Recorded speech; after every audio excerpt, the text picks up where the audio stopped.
Hey, and we're back. It is the Modern Day Bee podcast. It is the Modern Day Bee podcast with yourself. It is the Modern Day Bee podcast with one of your hosts, Ted Boucard. And Andrew Boucard. And I'm Elizabeth Peters, the moderator behind the camera. And we also have a guest today, a second moderator. I'm waving from the background. And my name is Kat DeSantis, and I'm a great friend of the owners. Awesome. And we'll also be having a guest star later in the pod. We'll keep that as a little surprise, though. Ooh, okay. So, starting off big, it's been a couple months since we've started the podcast. And in our first podcast, we talked a lot about our fears, our ideas, and like how we wanted to like make things different from past attempts. And I just wanted to like go back. How are you guys feeling about the podcast thus far? That's a good question. Man, starting off with a bang. You want to tackle that one? No. No, I think it's been doing really well. I think we've gotten like 3 under our belts, this one being the 4th one. I feel like our holiday podcast was really good. Haters gonna hate, but I think that was the best one that we had. I'm looking forward to it, with it being the new year, how we can expand and grow with the podcast, what we can do for the podcast, what content we can put out for you guys. So that's how I'm feeling. Yeah. So what of your ideas have changed since we've started? And what's stayed the same? Good question. I would say I feel like what the podcast is and what we're trying to do, kind of just, as far as what's staying the same is just us being together, us coming up with good conversations that are thought-provoking for the listeners and also just for ourselves, expanding our minds. As far as what could change, I don't know, dare I say, maybe adding guests? Who knows? We'll see what happens, but yeah. So what's been the most difficult thing about making the podcast? Let's get that one, Andrew. I don't know, meeting for the podcast. I don't know, we're hard to find. We're hard to find. Yeah, we're like cattle, when you like, or like, like Australian Shepherds, when they have to like rear the sheep. The dogs? Yeah, the dog, Australian Shepherd, has to like go in a circle to round up the sheep, like cattle, but like not cattle, because they're sheep. Cattle? Kinda. Okay. Not for the slaughter, but not the actual slaughter. Are we shaved or not? At some point we get shaved. Okay. Yeah, I'm extra pink. You wouldn't believe it. Very nice. What's been the easiest thing about the podcast? What is the easiest? It's really not that easy when you think about it. Sometimes there's some hard stuff. I feel like the easiest part is recording. Honestly, I feel like everything else is the hard work to make it kind of run smooth. Because once we get on here, I think it's kind of natural. We're just really just talking as if we were talking like we're home. So I would say, yeah, recording is the easiest part. So for today's podcast, the discussion question is: are we on the verge of losing everything that is physical to the digital age?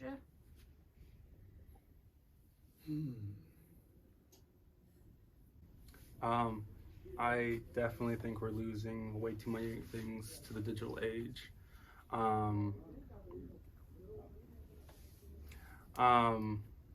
don't know, like lots of different types of media, like video games, movies, just things you thought you bought and owned aren't actually yours to own anymore. Like you used to go to a store like a Best Buy or Walmart to buy a CD, Blockbuster, get a movie, and then if you bought it, that was yours to keep in your nook and cranny under your TV box set. But now we have streaming platforms, and now if you got one, you got the whim of Disney, you got the whim of Netflix, you got the whim of big streaming. Same thing with video games. Yeah, I mean, you make a good point with the video games. Like, what happens to a point where we start buying, video games and we think that we own it, but after a while, like as far as PS4 games or PS5 games, when we go on the thing, we have games that we bought, and then we can re-download them if we want to. If we don't have enough space, we take them off. But what if we hit a point where it's like we delete them because we want to put another game, and they're like, oh, just kidding, you paid for it and you deleted it, so now it's not yours anymore. And same thing with like the music. What if we're on Spotify and we have this music, but then after a while it's like, oh no, you actually can't ever have this again because you need to pay for it actually again. Yeah, you're right. Back to the video games. I feel like PlayStation specifically already did this. Like when they first sold it, it was either in two versions, digital only or a digital and CD version. So like they already planned the obsolescence of us being able to keep our own stuff. There was no price difference, I don't remember. Maybe there was. But the fact that they made that decision to make it into two different versions is very telling of where we're headed and keeping our own media. Yeah, and taking it to back to the conversation of like physical things. Like I know like when we go to Walmarts or Targets or any of those places where you can buy records, CDs. Nowadays you look at those places and they're completely empty. Like they'll keep. It's so empty now that they'll of course keep the places there. Like you'll see a sign that says, like a Drake CD or like this movie with Denzel Washington or something like that. But now it's like you go by and we can put like a concept pic showing like some proof that we've seen before, and it just shows you like when you pass by, there's nothing there. It's just bare, which is very scary. I gotta think by the time our sister, who's 9, is our age, who knows whether she'll be able to do any of that stuff like we're able to do now. It'll be obsolete. That was also scary when you brought up music. Music is big to me, and like I don't know, when I was a child, music, I was in between of music still being like on, I don't know what's called, Livewire? Oh yeah, like LimeWire. Yeah, LimeWire. Yeah, something Frost, something like, yeah. Stuff like that. Yes. And then, but I don't remember too much of that. So like me growing up, all I mostly remember is like this streaming music. Like I didn't have to necessarily, I've never bought a CD or record before. It's always just been on my phone. So I don't know how I feel about that. Like I've never like had to buy a physical copy before, but will I have to at some point now? Yeah, so I mean, we're pretty much the product of what we're talking about. The reasons why that we're seeing it go away.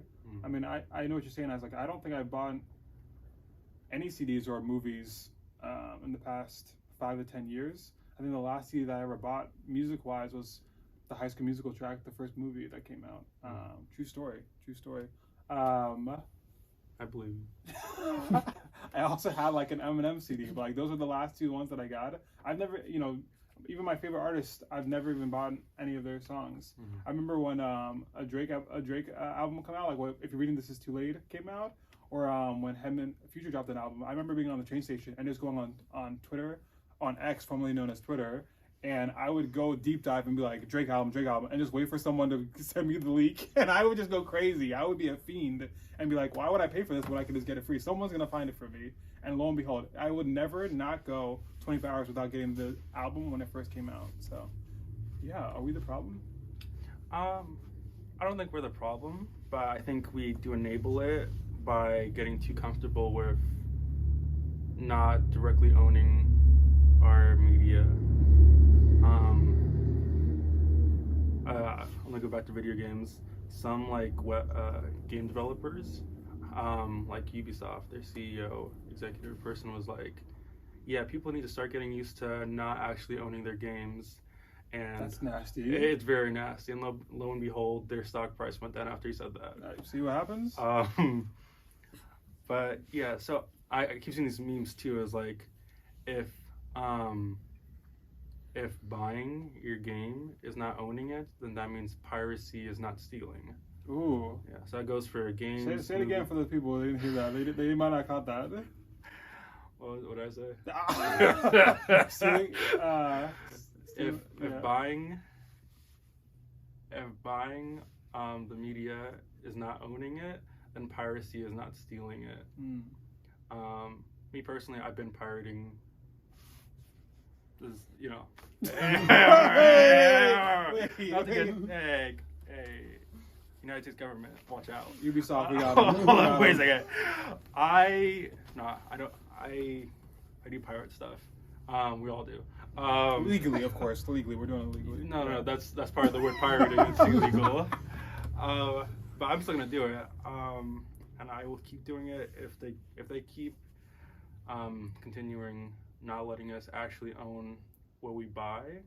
I will keep pirating movies, music, games. I pirate movies all the time. I pirate shows all the time. Shut up. No, there's too many. Yeah. Mm-hmm. And you know.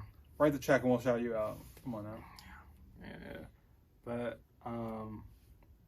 and you know, sometimes I don't really feel bad when it comes to movies, but I feel like maybe if I grew up around, I don't want to make this a whole distance thing to enough, but like maybe if I grew up when music was usually sold on physical copies, I'd be like, oh, there's like, you know, you support it.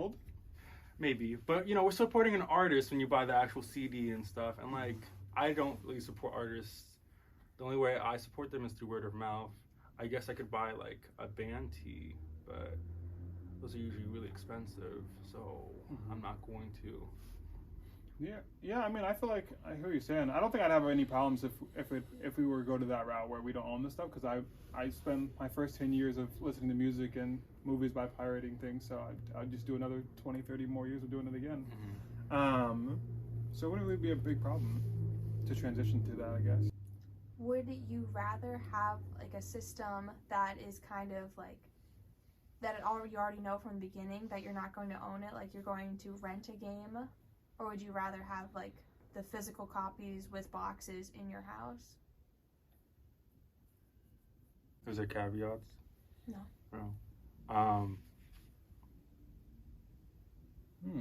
Good question, Liz. Can you give it to us one more time?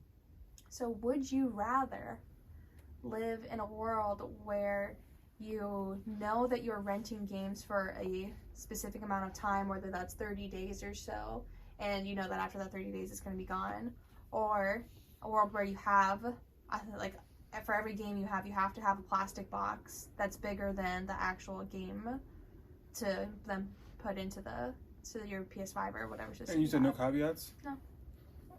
Yeah, I'm gonna go with the latter. I'll take the box comes in. It's just like the Switch situation. Yeah. I'll keep a box. I'll get cabinets. I'll fill the whole floor space if I have to. I want to own what I buy. It's really gross to buy something and it looks like I'm not gonna actually own it. Yeah. Why would you show me something that I can't have? Because sometimes you might want to break from like a game or a movie, but you're gonna miss it. Yeah. Like, I remember when I was younger, I go to people's houses and they just have like a whole rack of like Disney movies under the TV on like DVD form. I was like, I didn't have that, so I didn't know the significance. But like now that it's like Disney puts all the things in their Disney Vault. The Disney Vault was Disney Plus now, so it's like I'd rather just keep it, instead of just waiting for them to deliver it to me, where be at their whim.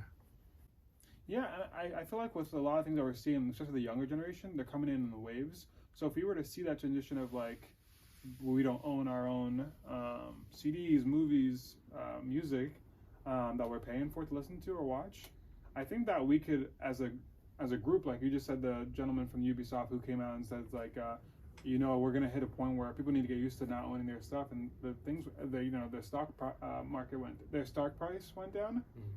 Like that's the power that we need to remember that we have, So if they start moving that direction, we need to come as a collective and be like, hey, we're not supporting this. We're not gonna be buying this.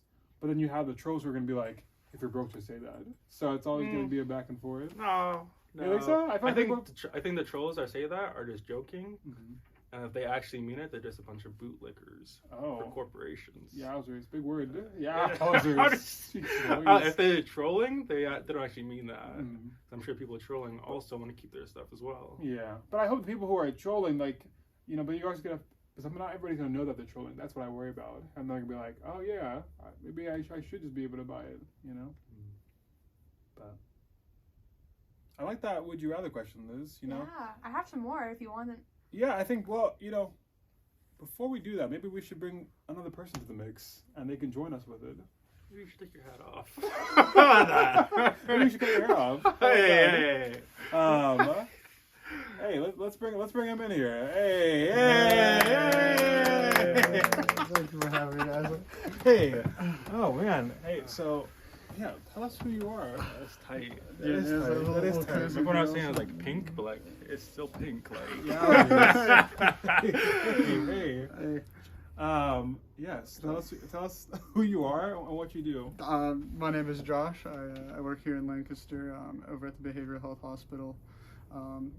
Whenever I first got here, I met these fine people because I came in looking for a job, and they didn't have a job for me, but they offered me friendship. So now I'm here. Look at us. Started from the bottom, now we're Yeah, here. exactly. Come a long way. Yes. Wow. Well, thanks for being on the podcast today, man. So thank you for having me. I'm excited. Yeah, we got a few questions for you if you don't mind. Sure. We wanted to ask you about Yemen. Oh, wow. No, we're joking. Okay. Hey, we're joking.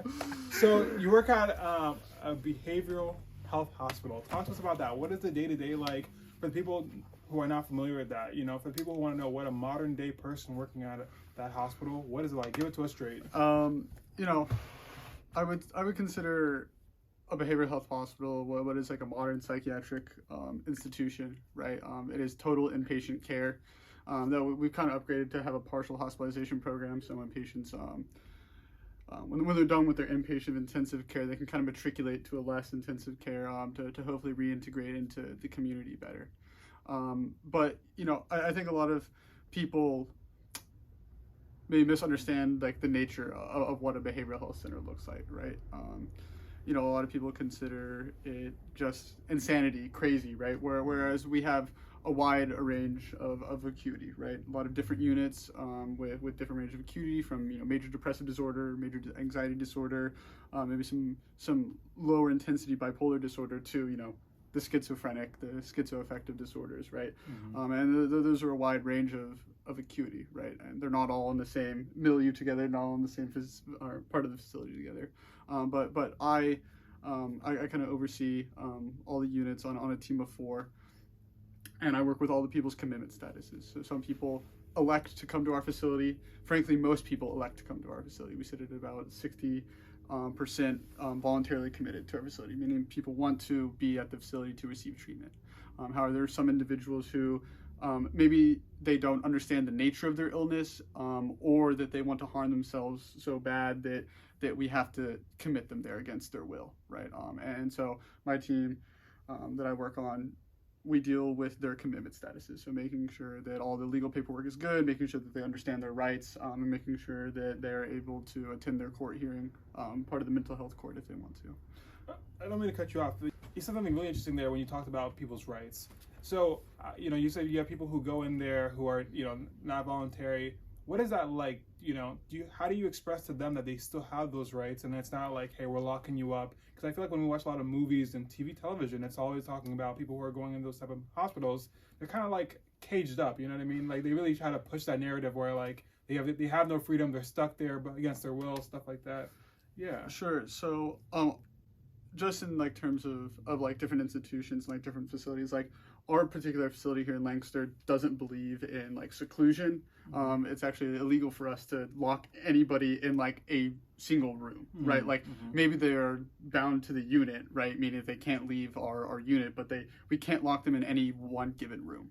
You're free to go about, and when I say milieu, it's kind of it's like a common area, right? It's a big common area with a hallway, and then we have 2 rooms for patients to go in and out of. But as far as their rights go, you know, when a patient does come in voluntarily, sometimes they are in such a state of psychosis or disarray that it is hard for them to even understand their own rights, to come to terms with how they arrived at our facility. You know, usually when I start a conversation with a patient that's been involuntarily committed, I say, you know, do you know how you got here? Right, and that kind of gives you a baseline for how much they might understand about their own rights in a given moment. You know, there's nothing to say that you can't go back and talk to them about, you know, these are the rights that you have as an involuntary committed person. Mm-hmm. That's great. And how long are they committed for? Oh, great question, moderator. Love that. Yes. Commitments really vary in length. So a 302, which is the very first step in an involuntary commitment process, is the only process that can be done without a mental health court hearing, right?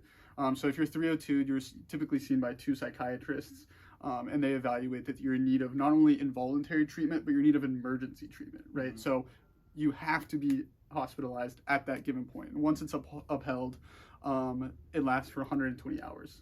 They typically, like hospitals like LGH or UPMC, they will send patients to a psychiatric institution for further evaluation, in which in that 120 hours we can petition for more treatment. Okay. But it requires a court hearing, like I said. It's part of like the rights segment. That like they do have the right to use a lawyer on retained, to have a court-appointed attorney. For the court to really hear out if the people need to be receiving treatment or not. Mm-hmm. Hey Josh, if someone was wanting to work at a behavioral health hospital, what advice would you want to give them?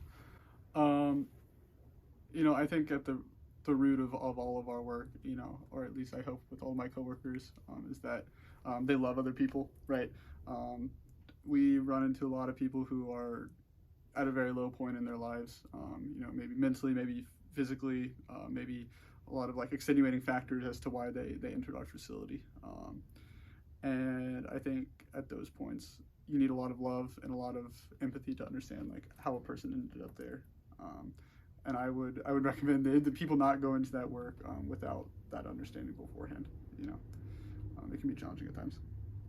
Would you say challenging in a multitude of ways? When it comes to mentally, physically, emotionally, all the above? All the above. And I think especially in terms of like how you handle things outside of the facility, right? Sometimes it can really change the way you perceive humanity. It can change the way that you yourself feel like in situations at any point in time, not just crisis situations within our facility. Yeah. Wow, that was very insightful. So, just kind of round up getting the questions about your life and how you got to where you're at now. Like, what makes Josh Josh? So, like, what has gotten to you to your modern day self now? Some key factors. Key factors. Aren't you from Wyoming? Oh, dang! He's from Oklahoma. Wyoming's way worse than Oklahoma.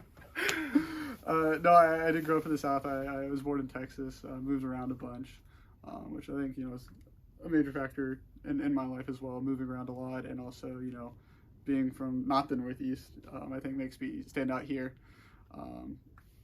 But, I think that I grew up largely Christian, evangelical / Baptist, and I think that had a lot of play on my life as I grew up and began to explore religion and philosophy and how those, really interplay with our lives and how we interact with people, how we understand each other. I was fortunate to have like a lot of really great role models in my life. I had a really great speech and debate coach that changed my life in terms of being able to talk, being able to think in ways that, that I probably wouldn't be here sitting talking with you guys about these things, about social issues without his influence. And then, I've had great people around me as I've gotten older. I've had people who looking out for me in college, making sure that I was doing the right thing, staying on the right path, looking out for me when I wasn't looking out for myself too. So, and my lovely partner who's moderating, also here to help me out. Oh, wasn't that loving the air? We love that. Hey, let's give a round of applause for Josh. Hey, thank you so much for that. Did you have any other questions that you want to have? I did. You said something about the word like philosophy. Philosophy, yes. You like that stuff? I do. What like is philosophy. That stuff? What's philosophy? Philosophy. What is that about? Yeah, what's philosophy to you? What is philosophy? That's a great question. But before I answer that question, I actually. No way. What? Philosophy. Well, I was gonna say I want to touch on the one of the questions you guys were talking about earlier about are we losing our things to the digital era, which is a deep philosophical question. Yeah. I think that like I agree with you in some regards about owning things and not owning them, like or at least the physical copies. What I think is maybe even more egregious is like the microtransactions that occur within like video games, right? Yeah. Like, maybe not owning the video game as a physical copy is really not a big deal to me, but what I will say, and there are certain philosophy. Philosophy, yes, yeah. I think that a lot of people get really mixed up in like the complicated jargon and words of philosophy, right? And the very complex ideas, anecdotally, we'll just throw out Michael Foucault since we were talking about my work. One of his most famous works is his book called Madness and Civilization, right? And it's a very long and enigmatic text, right? He says a lot of things that are somewhat outlandish, gives a long history of mental health treatment in France and Europe, and then makes some claims about like the psychiatric treatment and the ethics of it all, right? Things like that I think are good for maybe some of the population to read, but I think in the end philosophy's whole point is not necessarily the ideas that it presents, but more so the manner in which it presents those ideas. And what I mean by that is I think that the structure of thought and the logic behind philosophy is the most important thing for the mass population, right? If we teach somebody how to think, how to logically analyze things, then they themselves can go on and read whatever they want, and really think about the world in a much different thing. So I think that philosophy in itself is important not for the words it says, but for the skills that it teaches, right? Wow. For the analytical prowess that comes with learning philosophy, right? And obviously, some of those ethics things are, they're pretty good. They've advanced society, right? But more so, I think it's if we want to change society, then we really need to restructure how we think, right? Or the manner in which we think. Yeah, that's real. Mm-mm. Don't do it, man. Do you have anything else? No, but we should have a separate podcast, like another one, with you back on it, and to divulge more into philosophy, nihilism, existentialism. Sure. Yes, we can do like the manners of intent that we talked about the other day. Yeah. So let's definitely do a philosophy podcast. We join on a future episode of the Modern Day Bees, so we can dive in to these philosophy pod. Yes, that'd be amazing. Yes. Thank you so much for this. Hey, if you got a little bit more time, we'd love to have you for the next segment. It's the last segment. We're gonna do a little bit of games. Let's do it. Yeah. I love games. Okay. Games. Cool. I think Liz has a game for us. Yes. She started it earlier. So yes, we did start it earlier. So we're gonna be playing an old-fashioned game of Would You Rather. So, would you rather forget your worst memory, or would you rather remember your best memory in perfect detail? Like you can smell it. So. Yeah, I'd rather forget my worst memory. And what is that? No,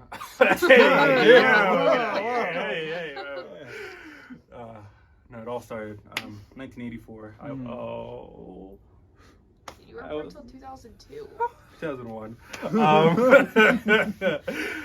No, but I'd rather forget my worst memory. I'm gonna have a lot of good memories. I'd rather just, let that be more of a blur of piling up the good stuff and just take away that immediate bad thing. Me personally. I feel like remembering your best memory would be almost like a superpower in a way, right? Like if you remember it so vividly, then you could pull yourself out of any bad feeling, right? Like any anxious time or feeling of depression, right? You could just pull that memory out and you'd feel good, right?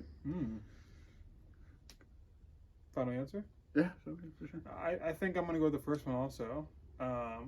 Forgetting my worst memory, only because my worst memory, I've been quoted saying this. Some of you guys know it. I feel like if I didn't have that memory or that didn't happen to me, I would be a whole different level of Teddy. Not that I still can't be there, but I need to work a little harder to get there. Because that memory definitely boggles me down from time to time. So Yeah, I definitely think that get rid of the worst memory for sure. Awesome. I have one. It's one I've asked frequently. Would you rather walk around all day with mayonnaise in your shoes or wash your hair with mayonnaise for a week? Oh, wash my hair with mayonnaise for a week. Mayonnaise would be such like a lubricating like thingy for my hair and give like a lot of shine to it. If I had to like, I know it's a week into one day, but like I could see a lot of health benefits. Maybe not like long-term health benefits. Maybe it's probably wouldn't be too sustainable for my scalp, but it would add some shine to my hair. So you can wash it. You're just washing your hair, but you can rinse it afterwards. Yes, but you can't wash with anything else, so your hair is gonna smell like mayonnaise. You're using water as well with the washing? Not very much. So with the shoe situation, and it's just a day, is that like even when I'm sleeping? No, it's just while you're wearing shoes. But you do have to wear shoes, like you're out and about. Out and about. Okay. I'm gonna go with the shoes. Yeah. They're both not that bad. They're both not that terrible. Yeah. I mean, can you imagine stepping in mayonnaise leaks out of your shoe? Hey, listen, I love mayonnaise. You know, I love it. French fry leaks? Oh my god. It leaks. Imagine just streaming out of your shoe. Oh my god. And like you had some like espadrilles. Yeah, espadrilles, like the gladiator shoes. Every step. Oh wow. You have to refill it to fulfill the thingy for the day. Dang. Oh, so you're going with the hair? Oh yeah, for sure. Dang, a whole week, y'all bold. I love it. All right, yeah. I just got health benefits over here. All right, what's the next one? If you could travel through time, would you rather go forward or go backward? Forward. What would happen if I went backwards? How far backwards do we go? To existence. Like God existence, No. like. No. Like the Big Bang? Yeah, so that's. Well, where's That'd be pretty cool to see.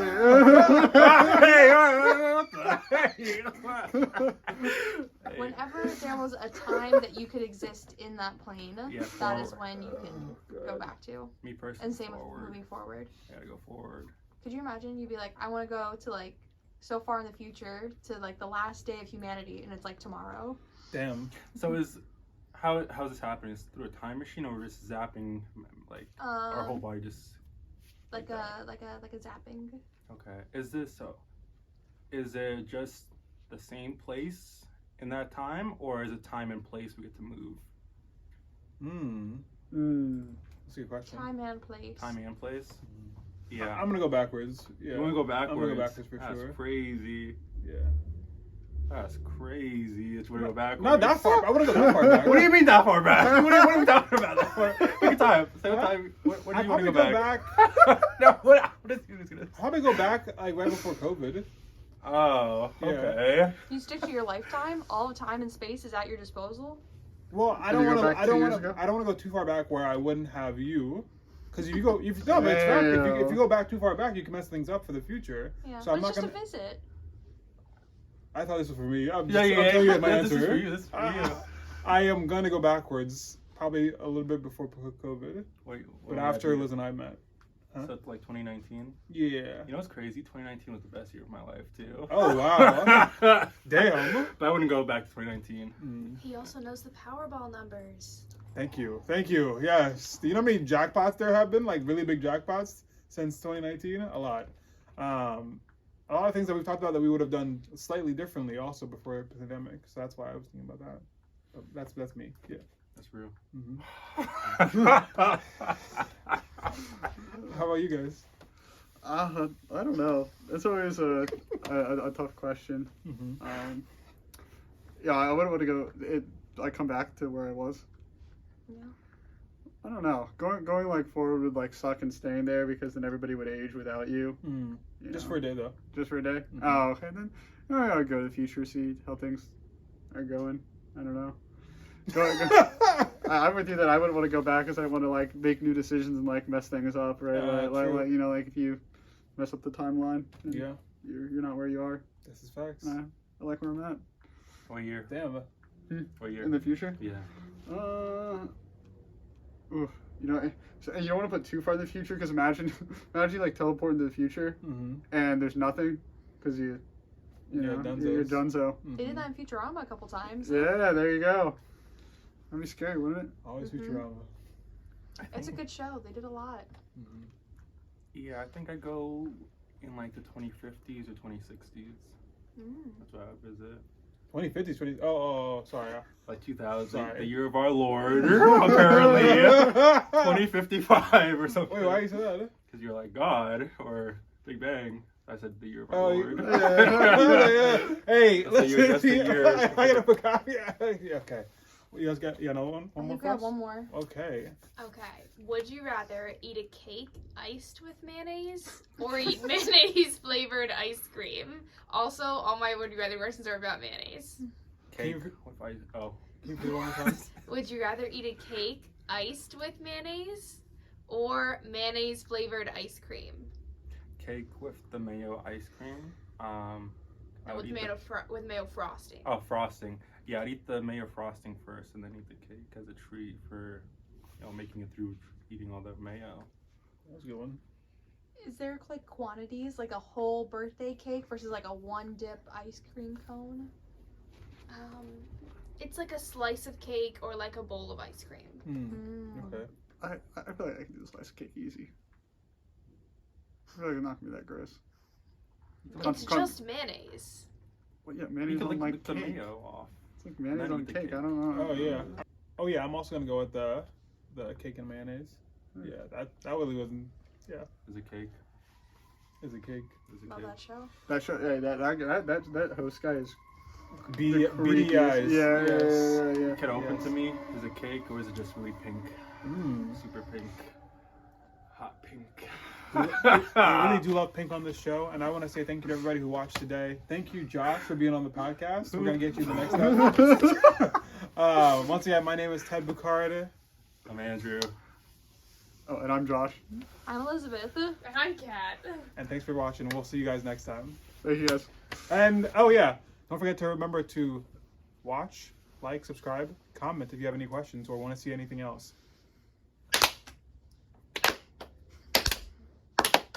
Yeah!